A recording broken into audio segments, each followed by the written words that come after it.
আসসালামু আলাইকুম, সবাইকে আমন্ত্রণ জানাচ্ছি পুঁজিবাজার নিয়ে এনটিভির নিয়মিত আয়োজন মার্কেট ওয়াচে। আপনাদের সাথে আছি আমি মোহাম্মদ সাইদুর রহমান।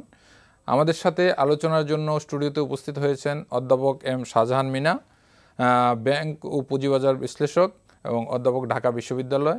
আমাদের সাথে আরও আছেন মোহাম্মদ হাফিজ, সাবেক president Bangladesh merchant banker association. আপনাদের দুজনকে স্বাগত। প্রিয় দর্শক, আপনারাও আমাদের সাথে যোগ দিতে পারেন স্ক্রিনে দেখানো নাম্বারে ফোন করে। হাফিজ ভাই, আপনাকে দিয়ে শুরু করতে চাই। বর্তমান বাজার পরিস্থিতি কেমন দেখছেন? দেখেন, এই বাজারে যারা আমরা দীর্ঘদিন যাবৎ আছি তারা কিন্তু এই আপস অ্যান্ড ডাউনগুলোর সাথে অত্যন্ত পরিচিত। বাজারে কিছুটা নামবে, কিছুটা উঠবে, কিছুটা কারেকশন হবে, কিছুটা প্রফিট টেকিং হবে।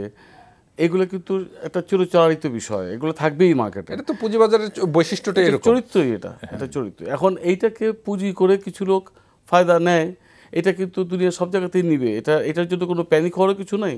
আর এটার জন্য কোনো কিছু একদম আহামরি যে মার্কেট একদম পড়ে গেল আর উঠবে না, এই ধরনের কথা চিন্তা করার কোনো কারণ নেই। কিছু কিছু আমার কাছে লাগে, আমি জানি অনেকদেরকে প্রায় 10-15 বছর যাবত এই মার্কেটে আছেন, কারণ আমাদের পরে তো আসছে অনেক। আমরা তো প্রায় 30 বছরের অভিজ্ঞতা, 33 বছরের অভিজ্ঞতা আমার আছে in fact.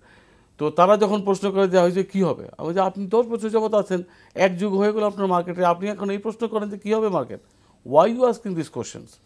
Why can't you analyse yourself? Why can't you put in that situation যেখান থেকে আপনি বাজার থেকে দেখতে পারবেন, ফোরসি করতে পারবেন মার্কেট ফল করবে, আবার মার্কেট উঠে যাবে, কারণ ফল করে ওঠার জন্য, আবার উঠে সেটা কারেকশন হওয়ার জন্য।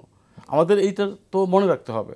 এইখানে ইনভেস্টমেন্ট মার্কেট, এখানে মানুষের ইনভেস্টমেন্ট করবে, পুঁজি ইনভেস্টমেন্ট করবে, কিছু তো প্রফিট টেকিং তারা করবেই, এটা তো অপরাধের কিছু না। আবার যখন যে শেয়ারগুলো ভালো, ফান্ডামেন্টালি স্ট্রং, যেগুলোর ইল্ড ভালো, আর্নিং পার শেয়ার ভালো, যেটা রিটার্ন আপনি বেশি পাচ্ছেন, রিটার্ন অন ইকুইটি আপনার বেশি হচ্ছে, সেগুলোতে অটোমেটিক্যালি ফান্ড রেঞ্জ যাবে, ওখানে যাবেই, এতে কেউ ঠেকা রাখতে পারবে না। ধন্যবাদ হাফিজ ভাই, আপনার কাছে আবারও আসবো। স্যার, আপনি কিভাবে বর্তমান পরিস্থিতিকে মূল্যায়ন করছেন? আমি হাফিজ সাহেবের সঙ্গে একমত যে আমাদের যে কোনো দেশের পুঁজিবাজারের এটাই ক্যারেক্টার, যে কখনো আমাদের ইন্ডেক্সটা বাড়বে, কখনো কমবে, আবার কখনো আমাদের ভলিউমটা বাড়বে কমবে, এটা কিন্তু স্বাভাবিক। কিন্তু আমাদের মার্কেটে আমরা গত যেটা দেখেছি, জানুয়ারি থেকেই কিন্তু আমরা একটা ভালো অবস্থান দেখেছিলাম। অর্থাৎ গত অনেক দিন ধরে পুঁজিবাজারে যে সমস্ত সমস্যাগুলি ছিল সেগুলো নিয়ে রেগুলেটরি বডি যে সমস্ত সংস্কারমূলক ব্যবস্থা নিয়েছিল, তাতে করে আবার বাজারটা ঘুরে দাঁড়িয়েছিল। এবং ঘুরে দাঁড়িয়ে যেহেতু এর পূর্বে বাজারের শেয়ার প্রাইস অনেক কম ছিল, বেশ কিছু লোকজনকে তখন আমরা অ্যাক্টিভ দেখেছি। তাতে করে হয়েছে কি, বাজারটা একটু ঊর্ধ্বমুখী হয়েছিল এবং আমরা দেখেছিলাম প্রায় 2000 কোটি টাকার মতো ট্রেডিং গিয়েছিল। কিন্তু এইটাই কিন্তু স্বাভাবিক, এবং আমাদের ধারণা হচ্ছিল যে বাজার এখন স্বাভাবিক হয়ে আসবে। কিন্তু ইদানিং গত কয়েকদিন ধরে আমরা যে জিনিসটা লক্ষ্য করছি যে এটা আবার একটু আপনার ইন্ডেক্সটা ফল করছে, ট্রেডিংটাও কমে আসছে। এটার মূল কারণ হিসেবে আমি যতটা আন্দাজ করতে পারি যে এটা আসলে আমাদের দেশের বিনিয়োগকারীদের এখনও কিন্তু ওই ধারণাটা রয়ে গেছে, অর্থাৎ যে বাজার যখন একটু ফল করে মনে করছে এইটা ধস নেমে যাচ্ছে, এই যে একটা প্যানিক সিচুয়েশন তাদের ভিতরে চলে আসে, এটা কিন্তু আসলে ভালো না। বাট আমি যেটা মনে করি, গত এই যে 8-10 দিন ধরে যেটা আমাদের, এটা কি প্যানিকই বলবেন নাকি বেশি কেয়ারফুল বা বেশি সতর্কতার কারণে মানুষের মধ্যে একটা, আমি মনে এটা সতর্কতার কোনো বিষয় না, বরং আমি যে জিনিসটা মনে করি আমাদের বাজারের অবস্থা এখন যেটা এসে দাঁড়িয়েছে, যে আমি মনে করি এটা এখন ভালোর দিকেই যাবে। এই অবস্থায় যদি কেউ হঠাৎ করে কমে যাওয়াতে বিক্রি করে দেয়, আমি বলবো এটা প্যানিকই, অর্থাৎ তাদের ভিতরে প্যানিক কাজ করে। কিন্তু এখানে প্যানিক কাজ করার কিন্তু কোনো কারণ নেই। এটা আমরা পরিষ্কার বুঝতে পারছি যে দীর্ঘদিন একটা অস্বাভাবিক অবস্থা থেকে আমরা একটা স্বাভাবিক অবস্থা থেকে ফিরে যাচ্ছি, এবং বাজারে কিন্তু এখন বিনিয়োগ হবে, এবং ভবিষ্যতে আমরা যেটা মনে করি যে এটা ভালোর দিকে যাবে। এই অবস্থায় যে হঠাৎ করে যেটা কমেছে, এটা কিছু কিছু লোক একটু প্রফিট টেক করার চেষ্টা করেছে। আবার এখানে একটা গ্রুপও কিন্তু কাজ করে, আমরা জানি সবসময় শেয়ার মার্কেটে একটা সিচুয়েশন ক্রিয়েট করা, যে সিচুয়েশনটাকে অ্যাডভান্টেজ নিয়ে নেওয়া, এবং সেরকম। ধন্যবাদ স্যার, আপনার কাছে আবারও আসবো। হাফিজ ভাই, তো এই প্রেক্ষাপটে আপনার এবং স্যারের যে আলোচনার মধ্যে বুঝতে পারতেছি যে আপনারা বাজারকে খুব স্বাভাবিকভাবেই দেখছেন, যে বাজারের বৈশিষ্ট্য, এবং আমিও ব্যক্তিগতভাবে বাজার একজন পার্টিসিপেন্ট হিসাবে আমিও মনে করি যে বাজার একটা স্বাভাবিক আচরণই করে যাচ্ছে। তো এই পর্যায়ে বিনিয়োগকারীদের জন্য কি করণীয়, বা কিভাবে তারা ডিসিশন নিলে তারা লাভবান হইতে পারে? আসলে হয়েছে কি, 2010-এর পরে থেকে একটা প্রলং সময় ধরে কিন্তু মার্কেটটা খারাপ ছিল, কন্টিনিউয়াসলি মার্কেট ফল করছে, অনেক কিছু করা হয়েছে, কিন্তু তারপরে মার্কেটে তেমন একটা গতিময়তা পায় নাই। ঠিক একইভাবে 1996 সালের পর থেকেও কিন্তু মার্কেট ফল করতে করতে করতে 2008-09 পর্যন্ত ওই পর্যায়ে আসছিল। তারপরে হঠাৎ করেই মার্কেটটা খুব তাড়াতাড়ি বেড়ে গেছিলো। এইবার একটা কিন্তু ডিফারেন্স আছে, এই যে দুইটা এক্সাম্পল আমি দিলাম, এর ভিতরে কিন্তু একটা ডিফারেন্স আছে। এখন দেখেন গত 6 মাস, অলমোস্ট প্রায় 5 থেকে 6 মাস যাবত কিন্তু মার্কেটটা একটা পজিটিভ সাইড আছে, একটু নেগেটিভ হয় আবার পজিটিভ হয়ে যাচ্ছে। এই টার্মটা কিন্তু প্রলং ইতিবাচক ধারায় চলছে। জি, এটা কিন্তু প্রলং করে নাই। এইটাই হচ্ছে আমাদের মার্কেটের পজিটিভ পয়েন্ট, যে আমরা খুব অচিরেই মার্কেটকে, এমনকি আজকেও হতে পারে মার্কেট উইল টার্ন অ্যারাউন্ড। কারণ হচ্ছে কি, যে সমস্ত বিনিয়োগকারী মার্কেটে এসছেন গত বছর অক্টোবর নভেম্বরে, তারা কিন্তু বের হয়ে যায়নি আমার জানা মতে। তারা বের হয়েছে, প্রফিট টেকিং করছে, but they are just sitting down in the sideline to invest. Profit taking হয়েছে, বের হয়ে যাওয়াটা ভিন্ন জিনিস। যদি তারা মার্কেট ছেড়ে চলে যায়, আমরা বলবো যে যারা বিনিয়োগকারী, যারা বিনিয়োগ করে, তাদের কিন্তু উদ্দেশ্য থাকে প্রফিট করা, গেইন করা। তো সে যখন একটা শেয়ার কম মূল্যে কিনেছে, পরে দেখেছে যে এটার দাম বেড়েছে, এখন তার প্রফিট করার সময় সেই শেয়ার থেকে বের হয়ে সে আরেকটা শেয়ার হয়তো কম মূল্যের কিনেছে, যেখান থেকে সে আবার নতুন করে গেইন করবে। তো এই প্রেক্ষাপট যদি থাকে, তো এইটা না হলে তো সে বিনিয়োগকারী বাজারে আসবে কেন? রাইট, বিনিয়োগকারীকে তো অ্যাট্রাক্ট করতে হবে, এবং অ্যাট্রাক্ট করার জন্য আমি আরও কিছু পদক্ষেপের কথা বলবো। তবে এই যে সিচুয়েশনটা, এই সিচুয়েশনটা ডিফারেন্ট আমি বলছিলাম, এবং খুব দ্রুতই দেখবেন আমরা এই অবস্থা কাটিয়ে উঠবো। এটা এমনকি আজকেও হতে পারে, কালকেও হতে পারে, কারণ অলরেডি মার্কেট প্রায় 200 পয়েন্টের কাছাকাছি পড়ে গেছে, তাই না? একটা সাইকোলজিক্যাল, তথাকথিত একটা সাইকোলজিক্যাল ব্যারিয়ার আছে যে 5700-র উপরে গেলে মার্কেট ফল করে। আসলে ঠিক নেই। এবার 5775 পর্যন্ত গিয়ে কিন্তু মার্কেট 4-5 দিন ওই জায়গায় ছিল, তারপর এখান থেকে ফল করতে করতে এই পর্যায়ে আসছে। তো এখন কিন্তু সাপোর্ট লেভেলে চলে আসছে মার্কেট। এই সাপোর্ট লেভেল থেকে আমার ধারণা মতে মার্কেট আবার একটু ওঠার কথা, এবং আমার বিশ্বাস এটা উঠবে ইনশাআল্লাহ। কারণ এখানে যারা বসে আছেন সাইড লাইনে, তারা দেখবেন যে আর মার্কেট একটা নো সেলার পজিশনে চলে যাচ্ছে। সেল করতে করতে একটা জায়গায় মানুষের কাছে শেয়ার থাকবে না সেল করার মতো, এই রেটে সেল করা থাকবে না। লস দিয়ে তো কেউ শেয়ার সেল খুব কম করে, একমাত্র নতুন বিনিয়োগকারী। এখানে আপনাকে জাস্ট একটা সাপ্লিমেন্ট করে লেখা, আপনি যদি দেখেন পিছনের দিকে, স্যার যেটা বললেন যে 2000 কোটি 2200 কোটি টাকা টার্নওভার আমরা গিয়েছিলাম, দেখেন ওই শেয়ারগুলার খুব বেশি প্রাইস কিন্তু ডেভিয়েশন হয় নাই, অল্প ডেভিয়েশনে কিন্তু এখন দেখেন ট্রানজ্যাকশন কিন্তু আপনার 700-800 কোটিতে চলে আসছে। তার মানে কি, এখন আর কিন্তু এই প্রাইসে কেউ সেল করতে চাচ্ছে না। এইটাই কিন্তু আমাদের বাজারের জন্য সবচেয়ে পজিটিভ স্ট্রেংথ, এবং এই মার্কেটের স্ট্রেংথ কিন্তু আগের চেয়ে অনেক বেড়ে গেছে। আপনিও জানেন, আমার সময় আমি কাজ করেছি, আপনার সময় ধারাবাহিকতা বজায় রেখে আপনি অনেক কাজ করেছেন। আমি ব্যক্তিগতভাবে আপনাকে ধন্যবাদ জানাই এই জন্য, that you have really done some good work for this capital market. তো এই যে এতগুলো কাজ করা হলো, সিকিউরিটি কমিশন যে এতগুলো আইনকরণ করলেন এটাকে ভালো করার জন্য, বাংলাদেশ ব্যাংক থেকেও আমরা সাপোর্ট পেয়েছি, পাইনি বলে ভুল হবে, পেয়েছি আমরা সকল কর্নার থেকে সাপোর্ট পেয়েছি। মার্কেটটা আজকে একটা গতি পেয়েছে। এই গতিতে, এই অবস্থায় কিন্তু মার্কেটে আজকে ট্রানজ্যাকশন যদি 3000 কোটি হতো, ভয়ের কিছু ছিল না। 3 থেকে 5000 কোটি টাকা এই মার্কেট যেতেই পারে, মার্কেটের বর্তমান যে স্ট্রেংথ আছে এটা কিন্তু যেতেই পারে। এবং আমার বিশ্বাস একসময় যদি এই অবস্থানটা যদি আমরা ধরে রাখতে পারি, বিশেষ করে কিছু নেগেটিভ কথাবার্তা লোকজনের বলে, সেগুলোকে যদি অ্যাভয়েড করতে পারি, তাহলে নিশ্চয়ই আমরা আমাদের কাঙ্ক্ষিত লক্ষ্যে পৌঁছতে পারবো। Market will see a very stable market. ধন্যবাদ হাফিজ ভাই। স্যার, যেমন আমাদের এই যে কথাটা, হাফিজ ভাইয়ের এই কথা থেকে আমরা আপনার সাথে আলোচনা আসতে চাচ্ছি যে সাইড লাইনে বসে কিছু লোকজন কিছু রিউমার বা গসিপিং টাইপের কথা বা কনফিউশন ছড়ায়, এই জায়গা থেকে আমাদের বিনিয়োগকারীদেরকে কীভাবে, আমরা এই জিনিসটা খুব দুঃখের সঙ্গে লক্ষ্য করছি। কিন্তু সেটা হচ্ছে যে কিছু লোক আছে, তারা কিন্তু একেবারে ক্যাপিটাল মার্কেট সম্পর্কে তাদের অ্যাটিটিউডটাই নেগেটিভ। অর্থাৎ মানুষ যে এখানে ট্রেডিং করতে পারে, ব্যবসা করতে পারে, এবং এর যে একটা ভূমিকা আছে দেশের অর্থনৈতিক উন্নয়নে, এই জিনিসটা তারা অনেকে হয়তো বুঝে না, আবার অনেকে বোঝার চেষ্টা করে। যেহেতু তারা এর ভিতরে নেই, তারা কিন্তু নেগেটিভ কথাবার্তা বলে। আর কিছু লোক আছে আসলে ক্যাপিটাল মার্কেট সম্বন্ধে ধারণাই নেই। ধারণা না থাকার কারণে এই শেয়ারের দাম বাড়তেছে, কিছু লোকের পয়সা হচ্ছে, এর থেকে আমার মনে হয় অন্য কিছু কিছু লোকের ক্ষতি হয়ে যাচ্ছে।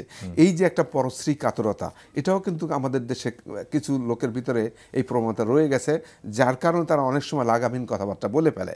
এই লাগামহীন কথাবার্তা বলাতেই দেখা যায় মার্কেটটা এই অবস্থায় চলে আসে। এর ভিতরে আমরা এটাও লক্ষ্য করেছি যে এটা শুধু যে একজন সাধারণ মানুষের ভিতরে তাও না, এটা আমাদের যারা নীতি নির্ধারণী লোকজন আছে তাদের ভিতরে এই অ্যাটিটিউডটা কিন্তু আছে। যেমন আমি সরাসরি একটা কথাই বলি যে বাংলাদেশের এই পুঁজিবাজার বা আর্থিক বাজারে আমাদের বাংলাদেশ ব্যাংকের একটা বিরাট ভূমিকা রয়ে গেছে। কিন্তু আমি দুঃখের সঙ্গে লক্ষ্য করেছি, বহুদিন ধরে লক্ষ্য করছি যে বাংলাদেশ ব্যাংকের কিছু লোকের ধারণা আছে যে পুঁজিবাজারের সঙ্গে বাংলাদেশ ব্যাংকের কোনো সম্পর্ক নাই। এটা একটা টোটাল এটা রং কনসেপ্ট, এবং তারা মনে করে পুঁজিবাজার সম্পর্কে কিছু করার জন্য আমাদের কোনো কিছু করণীয় নেই। এই যে একটা অ্যাটিচিউড, এই অ্যাটিচিউডটা কেন?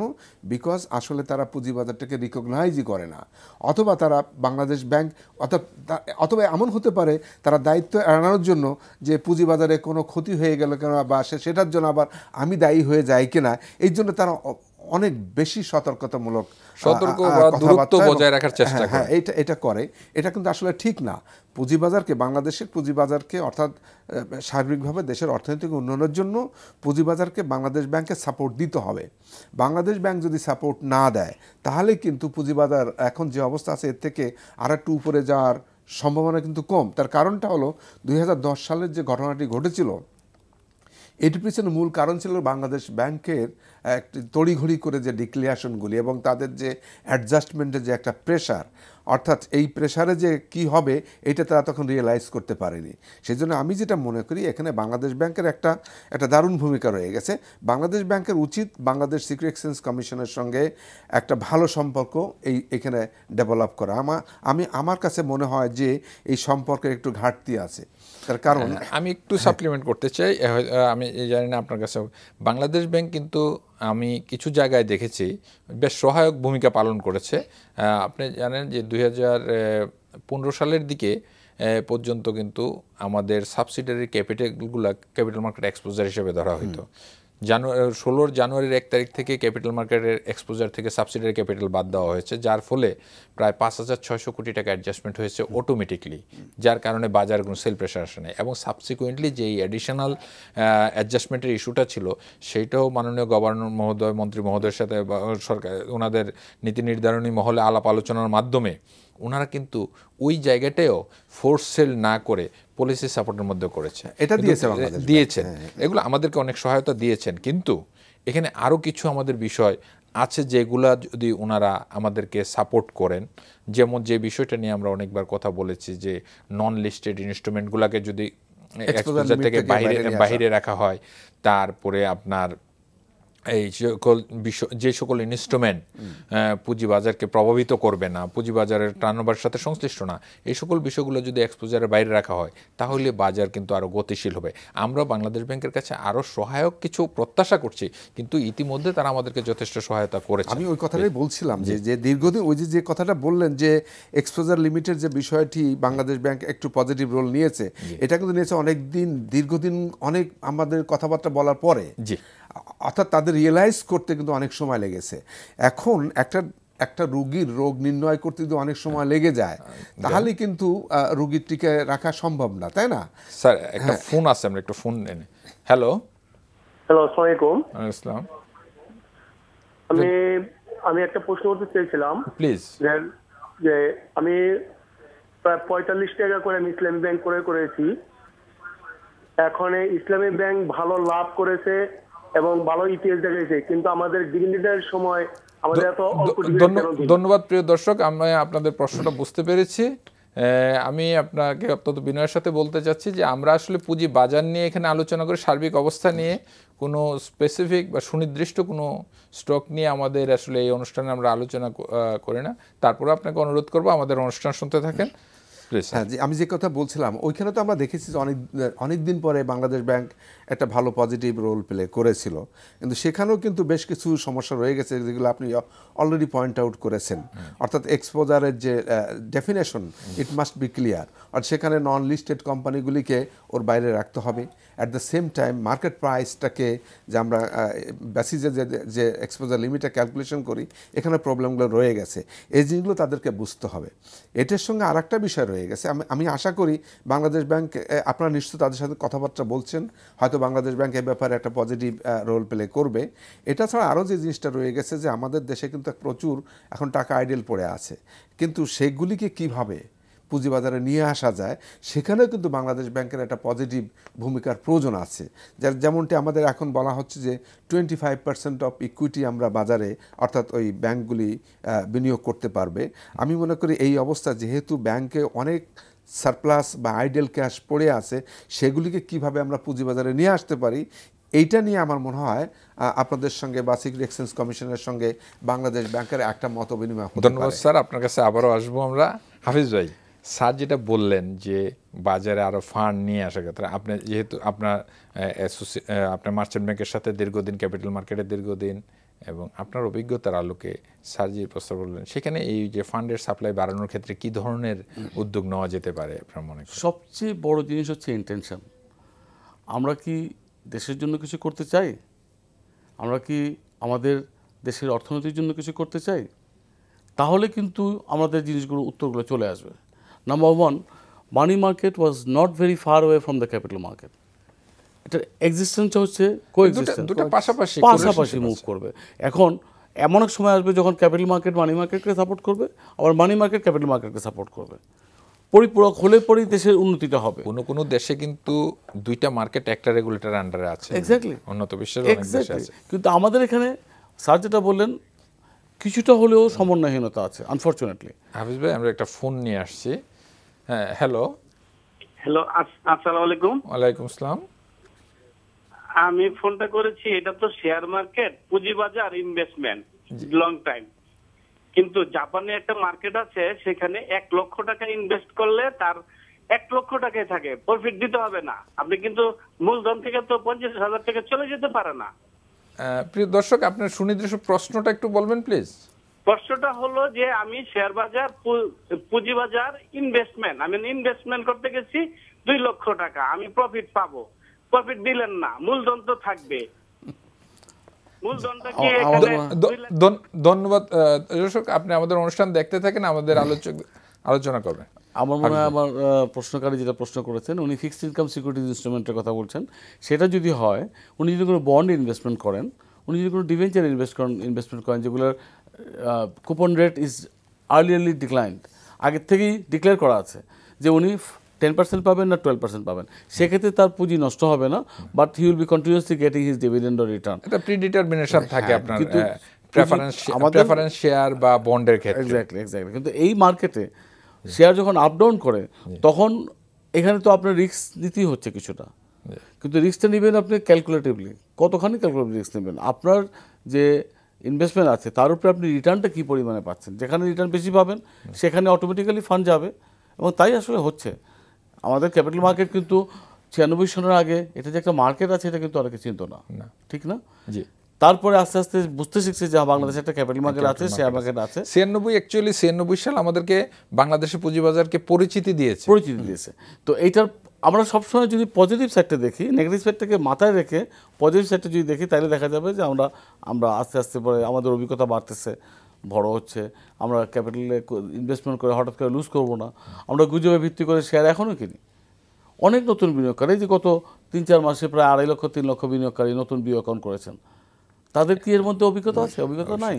এবং আরেকটা বিষয়, আমাদের যে ডেভেলপমেন্টগুলো হয়েছে সেটা কিন্তু 96-এর কারণে বেস ধরে হয়েছে। আপনারা যে আজকে, তখন আমরা কি কাগজে শেয়ার বিক্রি করতাম, ফেক শেয়ার ছিল, আজকে সেই টেকনিক্যাল ডেভেলপমেন্ট হয়েছে, সিডিবিএল হয়েছে, এই সকল কিছু কিন্তু আমাদের এই প্রিভিয়াস এক্সপিরিয়েন্স থেকে আজকে কিন্তু ফেক শেয়ারের কোনো সুযোগ নাই, কোনো মোটেই সুযোগ নেই।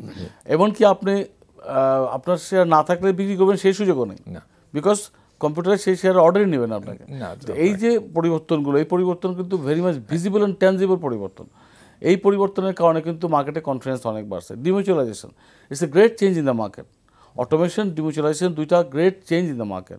এর ফলে যেমন দেশীয় বিনিয়োগকারীদের কনফিডেন্স বেড়েছে, তেমনিভাবে বিদেশি বিনিয়োগকারীদের বিদেশেও কিন্তু আমাদের ক্যাপিটাল মার্কেটকে সমীহ করে কথা বলে। এবং এখন কিন্তু আপনি দেখেন ধারাবাহিকভাবে কিন্তু আমাদের বিদেশি বিনিয়োগ বাড়ছে, রাইট। এটা কারণ হচ্ছে ওই যে কনফিডেন্স লেভেলটা বেড়ে গেছে অনেক। হ্যাঁ, এবং আমরা শেয়ার কেনার আগে শেয়ারটাতে চিন্তা করতে হবে যে আমরা বেনিফিট কত পাবো, রিটার্ন। আমরা যদি ক্যাপিটাল মার্কেটে না এসে যদি টাকাটা ব্যাংকে রেখে দিতাম, সেখানে আমি রিটার্ন বেশি পেতাম, নাকি ক্যাপিটাল মার্কেটে আসলে পরে এখান থেকে আমরা রিটার্ন পাবো। যদি আমরা এই চিন্তা করার শক্তি প্রত্যেকটা মানুষেরই থাকা উচিত। যার কাছে টাকা আছে তার চিন্তা করা উচিত যে আমি ইনভেস্টমেন্ট করবো, whether I am getting more return and getting it from where, সেখানে ইনভেস্টমেন্ট করেন। আমি ওই যে জি না, প্রশ্নকর্তা যে প্রশ্নটা করেছেন, আসলে বিষয়টা ওনার অবগতির জন্য একটু বলা দরকার। সেটা হচ্ছে যে যে কোনো পুঁজিবাজারে দুই ধরনের সিকিউরিটিজ থাকে। একটাকে আমরা বলি শেয়ার ইকুইটি সিকিউরিটি যেগুলি আছে, একটা আছে বন্ড বা ডিবেঞ্চার যেগুলি আছে। তা সাধারণত বন্ড এবং ডিবেঞ্চারে সাধারণত একটা ফিক্সড ইনকাম পাওয়া যায়, আর শেয়ারে কিন্তু ইনকামটা সেরকম না। শেয়ার ইনকাম হবে ওখান থেকে যে ডিভিডেন্ডটা পাওয়া যাবে প্লাস কিছু ক্যাপিটাল অ্যাপ্রিসিয়েশন যদি হয়। তো এখন আমি জানি না উনি কখন বিনিয়োগটা করেছিলেন। যদি উনি বেশি হাই প্রাইসে বিনিয়োগ করে থাকেন তখন তো ওই ক্যাপিটাল এই আমাদের এই বাজার অবস্থার কারণে ক্যাপিটাল ঘাটতি হওয়ার একটা সম্ভাবনা থাকবে। কিন্তু এই জন্য আমি যেটা বলতে চাই সেটা হচ্ছে আমাদের বাজারে কিন্তু এর একটা ইনকমপ্লিটনেস আছে। অর্থাৎ বাজারে আমাদের মোস্টলি ইকুইটি ক্যাপিটালই আমরা ট্রেডিং করছি। আমাদের দেশে কিন্তু আপনার কোনো প্রিফারেন্স শেয়ার নেই সাধারণ বিনিয়োগকারীদের জন্য, অথবা বন্ডও নেই, মাত্র 3টে বন্ড আছে। কিন্তু আমাদের দেশে যেখানে 300-র মতো প্রায় ইকুইটি সিকিউরিটিজ আছে, সেখানে মাত্র 3টি আছে আমাদের বন্ড। এটা আমাদের বাজারে কিন্তু একটা বিরাট দুর্বলতা, এটা ইনকমপ্লিটনেস আমি বলবো। অর্থাৎ বাজারে এই মুহূর্তে বেশ কিছু বন্ড থাকা দরকার। তাহলে যে সমস্ত বিনিয়োগকারীরা ঝুঁকি নিতে চান না, একটা ফিক্সড ইনকামে বিনিয়োগ করতে চান, তাহলে তারা সেখান থেকে রিটার্নটা পাবে এবং তার ক্যাপিটালটা লস হওয়ারও কোনো সম্ভাবনা থাকবে না। তা আমি যে জিনিসটা, এটা আমি আগেও কয়েকবার বেশ বলেছি, এটা আমাদের রেগুলেটরি বডির বোধহয় এই ব্যাপারে একটু এখন আন্তরিক হওয়া দরকার যে বাজারে এখন আমাদের কিছু ফিক্সড ইনকাম সিকিউরিটিজ আসা দরকার, বন্ড আসা দরকার। আপনার কাছে ফিরে আসছি যে বাজারে আমরা সব সময় একটা কথা শুনছি যে এখানে ভালো শেয়ারের অভাব। তো এই ভালো শেয়ার বা ভালো কোম্পানিকে নিয়ে আসার জন্য কি করণীয় বা কিভাবে আপনারা ওয়ার্ক করছেন? অত্যন্ত সুন্দর একটা কথা বলেছেন। আমি এই কথাটা বলতাম, বাংলাদেশ ক্যাপিটাল মার্কেটে, আমাদের মার্কেটে এখন সবচেয়ে যেটা বড় অভাব হচ্ছে ভালো শেয়ার। ভালো শেয়ার যদি মার্কেটে আসতো তাহলে কিন্তু মার্কেটে আমাদের ডেভেলপমেন্টটা আরও তাড়াতাড়ি হতো। দেখেন গ্রামীণ ফোন আসার ফলে বা আরও কিছু ভালো কোম্পানি যারা ব্লু চিপ শেয়ার আসার ফলে কিন্তু মার্কেটের ডেভেলপমেন্ট হয়েছে, মার্কেট বাড়ছে। কিন্তু সেক্ষেত্রে আমরা এখন কি দেখতেছি, গত কিছুদিন যাবৎ ছোটো ছোটো পেড অফ ক্যাপিটাল কিছু শেয়ার আসতেছে যেগুলো নিয়ে আননেসেসারি ম্যানিপুলেশন হচ্ছে মার্কেটে। বিনিয়োগকারীরা হুমড়ি খেয়ে পড়তেছে, তারা না দেখতেছে এটার কোনো অযৌক্তিক প্রাইসে এখানে ভালো শেয়ার থাকে। মোটামুটিভাবে আমি বলবো 100% বিনিয়োগকারী লস করছে। এই লসটা তারা নিজেদের না বুঝের কারণে করতেছে। তাদেরকে দোষ দিয়ে লাভ নাই। তারা মনে করে নতুন কোম্পানি, একটা হয়তো কোনো ভালো দিক আছে, কিনো এটাকে। কত কয়েকটা কোম্পানির অবস্থা দেখেন। এবং আলটিমেটলি যে ফান্ডটা যারা আইপিওতে 10 টাকা রেটে অ্যাপ্লাই করতেছে, তারা কিন্তু প্রফিট নিয়ে এই ফান্ডটা মার্কেটে বেড়ে যাচ্ছে চিরতর। ওই মার্কেটটা কিন্তু ফার্দার মার্কেটে আসতেছে না। কাজেই এর অবস্থা থেকে পরিত্রাণ পেতে হলে আমাদেরকে ভালো শেয়ার আনতে হবে, এবং ভালো শেয়ার আনতে হলে পরে ভালো কোম্পানিগুলোকে উদ্বুদ্ধ করতে হবে এখানে আনার জন্য। সেখানে কি করণীয় মনে করছেন? সবচেয়ে ইম্পর্টেন্ট হচ্ছে আমাদের ট্যাক্স। যদি আমাদের ট্যাক্স ডিফারেন্স থাকতো, লিস্টেড কোম্পানির ট্যাক্সটা যদি একটা সাবস্টেন্সিয়াল ডিফারেন্স থাকতো, তাহলে দেখা যেত যে আমরা এবার দাবিও করেছেন এখন তো 10% গ্যাপ আছে। এটাকে 10 না, এটাকে 25% গ্যাপ করে দেওয়া উচিত, so that good companies will be more attracted to come to the capital market. Secondly, আমাদের যে 3-4 লেয়ারে ট্যাক্স কাটা হয়, কোম্পানিগুলো একবার ডিভিডেন্ড ডিক্লারেশনের আগে ট্যাক্স কাটে, তারপরে ডিভিডেন্টের সময় ডিভিডেন্টের উপরে একটা ট্যাক্স কাটা হয়, তারপরে যখন এটা প্রাইভেট লেভেলে আসতেছে তখন এটা ট্যাক্স কাটা হয়। এই যে এতবার ট্যাক্স কর্তনের ফলে আসলে আমরা কী করতেছি? It's unlimited. এটা তো কোনো লেখা হচ্ছে না যে আমি কত ট্যাক্স দিচ্ছি। এইগুলোর থেকে একটা স্বচ্ছ নীতিমালা করতে হবে। এ ব্যাপারে অবশ্যই সিকিউরিটিজ কমিশনকে আগে আসতে হবে, because they are our market regulator. এবং তারা যদি নিয়ে আসে এবং তারা যদি চেষ্টা করে, ভালো কোম্পানি সে কিন্তু অনেকগুলো সব কোম্পানি শেয়ার পেন্ডিং আছে। ভালো একটা কোম্পানি সে তার শেয়ার 20 বছর আগে 10 বছর আগে প্রতিষ্ঠা করে, তার কোম্পানিতে অনেক রিজার্ভ আছে, তার আর্নিং পার শেয়ার অনেক বেশি, তার এনএবি দেখা যাচ্ছে 100 টাকা, সে শেয়ারটা কেন 10 টাকা বিক্রি করবে বলেন? সে 10 টাকা দিয়ে কেন ক্যাপিটাল মার্কেটে আসবে? অতএব সে তার জাস্টিফাইড প্রিমিয়াম সে চায়। এই জন্য বুক বিল্ডিং সিস্টেম করা আছে। ইতিমধ্যে বুক বিল্ডিং সিস্টেমে বেশ কিছু পরিবর্তনও করা হয়েছে। আমার মতে বুক বিল্ডিং সিস্টেমের জন্য যে সমস্ত কোম্পানিগুলো পড়ে আছে, ইমিডিয়েটলি সেই শেয়ারগুলোকে মার্কেটে ছেড়ে দেওয়া উচিত। হবে কি তাতে? Good company, they are good company, they are giving good dividends among themselves, they have got a good reserve, তাদের এনএভি ভালো। তো এই কোম্পানিগুলো মার্কেটে আসতে পরে অটোমেটিক্যালি মার্কেটের স্ট্রেংথ বাড়বে, মার্কেটের লোকজনের কনফিডেন্স পাবে এবং ধীরে ধীরে এই মার্কেট আরও ব্যাপ্তি লাভ করবে। ধন্যবাদ হাফিজ ভাই। স্যার, আমাদের ভালো কোম্পানি আনার বিষয়ে হাফিজ ভাইয়ের রিকমেন্ডেশনটা আপনি শুনেছেন, আসলে আমাদের আর কি করণীয় আছে? উনি যেটা বলছেন ওটার সঙ্গে আমি আর একটু অ্যাড করে নেই। উনি হয়তো বলেছেন, কিন্তু একটা জিনিস লক্ষ্য করেন, এই যে ট্যাক্সের যে বিষয়টি, অর্থাৎ একটি কোম্পানি যখন লিস্টেড হবে তাকে কতগুলি রেগুলেটরি প্রসিডিউরের মধ্যে দিয়ে আসতে হচ্ছে, কমপ্লায়েন্সের মধ্যে দিয়ে আসতে হচ্ছে, অনেক কমপ্লায়েন্সের ব্যাপার আছে, সেগুলি তাদেরকে করতে হবে এবং সেগুলি তারা হয়তো করতে রাজি আছে, কিন্তু সেখানে তাদের কিছু ইনসেন্টিভ দেওয়ার দরকার আছে। আপনি একটা জিনিস দেখেন, আমাদের দেশের যে ব্যাংক সেক্টরে 42.5% ট্যাক্স দিতে হচ্ছে, কর্পোরেট ট্যাক্স রেট। তো একটি কোম্পানি 100 টাকা লাভ করে যদি 42 টাকা 50 পয়সা ট্যাক্স দিতে, তাহলে শেয়ার হোল্ডাররা কী পাবে? অর্থাৎ এইখানে কিন্তু একটা বিরাট একটা ডিসকারেজমেন্টের একটা ব্যাপার রয়ে গেছে। এই জন্য আমরা যেটা মনে করি যে, আমি দেখেছি ঢাকা স্টক এক্সচেঞ্জ বোধহয় কিছু প্রস্তাব দিয়েছে ট্যাক্সের ব্যাপারে, সেটা হলো যে আপনার লিস্টেড কোম্পানিগুলিকে আপনার ট্যাক্সে একেবারে আপনি প্রথম আপনি 2 বছর ট্যাক্স হলিডে দিতে পারেন, তারপরে 2 বছর আপনি তাদের উপর 10% করেন, তারপর 20% করেন, আফটার 5 ইয়ার্স আপনি তাদেরকে 25% করেন।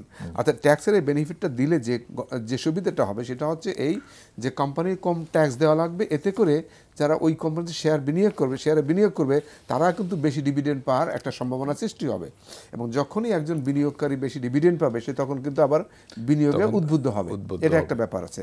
আর একটা জিনিস বললেন, ওটা আমি আর একটু পরিষ্কার করে বলতে চাই, সেটা হচ্ছে যে এই যে ট্যাক্স, আমি যে বিনিয়োগকারীরা তাদেরকে ট্যাক্সটা অ্যাট সোর্স কেটে রাখছে, অর্থাৎ কোম্পানি আমাকে ডিভিডেন্ড দেওয়ার আগেই তারা ট্যাক্স কেটে রাখছে, কিন্তু ওই কোম্পানি তো জানে না আমার ইনকাম লেভেলটা কত, আমাকে কি আসলে ওই 10%ই ট্যাক্স দিতে হবে, বা আসলে আমি ইনকাম ট্যাক্সের আওতায় আসবো কি না। অর্থাৎ সমস্ত বিনিয়োগকারীদেরকে একই ক্যাটাগরিতে ফেলে দিয়ে প্রত্যেকের কাছে ট্যাক্স আদায় করা হচ্ছে, কিন্তু এখানে অনেক বিনিয়োগকারী আছে যার হয়তো কোনো ট্যাক্স দেওয়াই লাগবে না, কিন্তু তাকে আমি আননেসেসারিলি তার উপর আমি ট্যাক্স ইম্পোজ করছি। এই জন্য যেটা উচিত আমার মনে হয়, ওই ট্যাক্সটা ডিডাকশন অ্যাট সোর্স না করে ডিভিডেন্ডটা তাকে দিয়ে দেওয়া হোক, তারপর যদি সে ট্যাক্সের আওতায় চলে আসে সে তার ব্যক্তিগত যে রিটার্ন যখন সাবমিট করবে তাকে সে ট্যাক্সটা দেবে। এটা করলে যেটা হবে যে এখানে অনেক বিনিয়োগকারীর ভিতরে কিন্তু হতাশা আছে যে আমার তো ট্যাক্স দেওয়ার কথা না, কিন্তু আমি ট্যাক্স কেন দেব। এতে করে কিন্তু তারা একটু ডিসকারেজ হয়, এবং এই জন্যই মনে করি ট্যাক্সের যে বিষয়টি এটা আর একটু চিন্তাভাবনা করা উচিত। Bangladesh security exchange commission, Dhaka stock exchange এবং এনবিআর, এই বিষয়টা কিন্তু এনবিআর এর ভূমিকা, এদেরকে নিয়ে একটু তাদের বসতে হবে যে ভাই এখানে কি জটিলতা রয়ে গেছে, সে জটিলতা আমরা কিভাবে এখান থেকে বের হয়ে আসতে পারি। এই যে এই কোঅর্ডিনেশনের কিন্তু একটা অভাব রয়ে গেছে। হয়তো আমরা বলছি, এখানে বসে বলছি, বিনিয়োগকারীরা বলছে এনবিআর এটা নিয়ে হয়তো কোনো চিন্তা ভাবনাই করছে না, বা এইগুলি নিয়ে চিন্তা ভাবনা করার তার তো সময়ও নেই। এখন তাকে এই যে বাজেটের বিষয়টা আসছে, বিভিন্ন গ্রুপের সঙ্গে বসতে হচ্ছে, এবং এত কথা যে শুনছে এনবিআর, কিন্তু এই কথা কতখানি আপনার ইনকর্পোরেট করতে পারবে সে ব্যাপারে কিন্তু আমার সন্দেহ আছে। এই জন্যই এই যে আমাদের এই কর্পোরেট ট্যাক্স, অর্থাৎ যাদেরকে আমরা কোম্পানি লিস্টেডের নিয়ে আসব, তাদের ব্যাপারে একটা স্পেসিফিক একটা ধারণা দিয়ে দেওয়া উচিত, এবং তারা যদি বুঝতে পারে আমাকে এইভাবে ট্যাক্স দিতে হবে, তাহলে দেখা যাবে যে অনেক কোম্পানি কিন্তু এগিয়ে আসবে। এটা হলো একটা। আর একটা হলো যে আমরা এটাও জানি যে এখন কিন্তু প্রচুর কোম্পানি আইপিওর জন্য দরখাস্ত করে বসে আছে। এর ভিতরে কিছু ভালো কোম্পানি আছে, আবার কিছু কোম্পানি আছে যারা হয়তো তারা অ্যাড পারে তাদেরকে দিতে হবে, আবার কিছু কোম্পানি আছে যারা প্রিমিয়ামের দাবি রাখে, তাদের প্রচুর তাদের রিজার্ভ আছে। এই যে বিষয়গুলি, এখানে আমার যেটা মনে হয় এখানেও সিকিউরিটি এক্সচেঞ্জ কমিশনের একটা ভূমিকা আছে। সেটা হলো আসলে দেখা উচিত কোন কোন কোম্পানি ভালো, তাদেরকে লিস্টেড করে নিয়ে এসে, তাদেরকে খুঁজে বের করে নিয়ে এসে তাদেরকে প্রিফারেন্স দিয়ে আমাদের বাজারে নিয়ে আসতে হবে। বাজারে নিয়ে আসলে তখন দেখা যাবে যখন ভালো কোম্পানি বেশি আসবে বাজার। ধন্যবাদ স্যার। আমি স্যারের কথা একটু অ্যাড করি, এবং এইটি এখন আমাদের জোরালো বক্তব্য। We want good share two be in the market, we don't want small capital share. আমাদের দরকার নাই, কারণ দেখা গেছে গত 6 মাসের যদি হিস্ট্রি দেখেন, স্মল ক্যাপের শেয়ারগুলো নিয়ে যত ঝুট ঝামেলা বাড়ছে, আমাদের দরকার নাই। আমাদের যদি ভালো শেয়ার মার্কেটে আসে, এর কোনো বিকল্প নাই, ভালো শেয়ারগুলোকে আনতে দিতে হবে। অনেকগুলো কোম্পানি কিন্তু সিকিউরিটিজ কমিশনে পড়া আছে, এইগুলোকে ছাড়তে হবে, পর্যায়ক্রমে ছাড়তে হবে। ভালো কোম্পানি মার্কেটে আসলে মার্কেটের ডেভেলপমেন্ট অটোমেটিক্যালি হবে।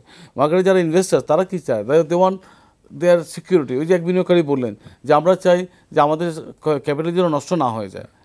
আপনি দেখেন ভালো শেয়ার, যে গ্রামীণ ফোনের কথা বললাম আমি, আরও কয়েকটা ব্লু চিপ শেয়ার, ইউনাইটেড পাওয়ারের কথা বললাম, দেখেন তারা গুড কোম্পানি, যাদের কর্পোরেট গভর্নেন্স আছে, তারা মার্কেটে আসার ফলে হয়েছে কি মার্কেটের সাথে এইগুলো কিন্তু আস্তে আস্তে আরও ডেভেলপ হচ্ছে, এবং ডেভেলপমেন্ট হবেই ইনশাআল্লাহ এই মার্কেট। এবং এই ভালো শেয়ার কিনে কিন্তু কেউ ক্ষতিগ্রস্ত হয় না। না। এই খারাপ বাজারেও কিন্তু ভালো শেয়ার কিনে খুব একটা ক্ষতিগ্রস্ত মানুষ হয়নি। হয়তো একটু সময় তাকে ধরে রাখতে হয়েছে। তো আমরা আসলে ভালো শেয়ার চাই। এখন ভালো শেয়ারের জন্য আপনি যেই জায়গাটায় করেছেন আমাদেরও প্রত্যাশা সেটাই, এবং বিভিন্ন পর্যায়ে থেকে এবার বাজেটের জন্য প্রস্তাবও দেওয়া হয়েছে যে তালিকাভুক্ত কোম্পানির জন্য কিছু ফ্যাসিলিটি, ট্যাক্স ইনসেন্টিভ বা ট্যাক্স এক্সামশন, এই সকল বিষয়গুলো যদি যুক্ত করা না হয় তাহলে আসলে ভালো কোম্পানিগুলো আগ্রহী হবে না। তাদেরকে আগ্রহী করার জন্য এই ব্যবস্থা নিতে হবে। আমরা আশা করছি হয়তো সংশ্লিষ্ট কর্তৃপক্ষ এবং সরকারের পক্ষ থেকে সেই বিষয়গুলো বিবেচনা করা হবে। স্যার, আরেকটা বিষয় আজকে আমাদের পড়লো আর কি, বণিক বার্তা একটা রিপোর্ট হয়েছে চট্টগ্রাম স্টক এক্সচেঞ্জ নিয়ে, যেটা অনেক এটা ইতিবাচক। এই রিপোর্টটা আমি রিপোর্টটা দেখেছি যে ওখানে যেভাবে হেডিংটা আসছে, আমার হেডিংটা দেখেও খুব খারাপ লেগেছে। আমি জিনিসটা পড়েছিও। আসলে যেটা হয়েছে এই যে আমাদের দুইটা স্টক এক্সচেঞ্জ কিন্তু ডিমিউচুয়ালাইজড হয়েছে, তাই না? ঢাকা এবং চিটাগাং স্টক এক্সচেঞ্জ। কিন্তু ডিমিউচুয়ালাইজেশন হয়ে যাওয়ার পরবর্তীতে আরও বেশ কিছু কাজ কিন্তু বাকি রয়ে গেছে। সেই কাজগুলি এখনো হয়নি, যেমন স্ট্র্যাটেজিক পার্টনার সিলেকশনটা কিন্তু এখনো করতে পারেনি। এগুলো তো প্রক্রিয়াধীন আছে, কিন্তু এগুলো কিন্তু ডিলে হচ্ছে।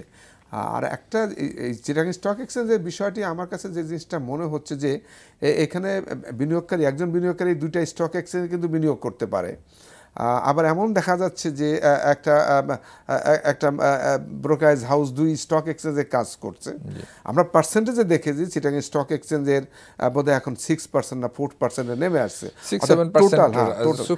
ঢাকা স্টক এক্সচেঞ্জের সাথে কম্পেয়ার করলে 6-7%।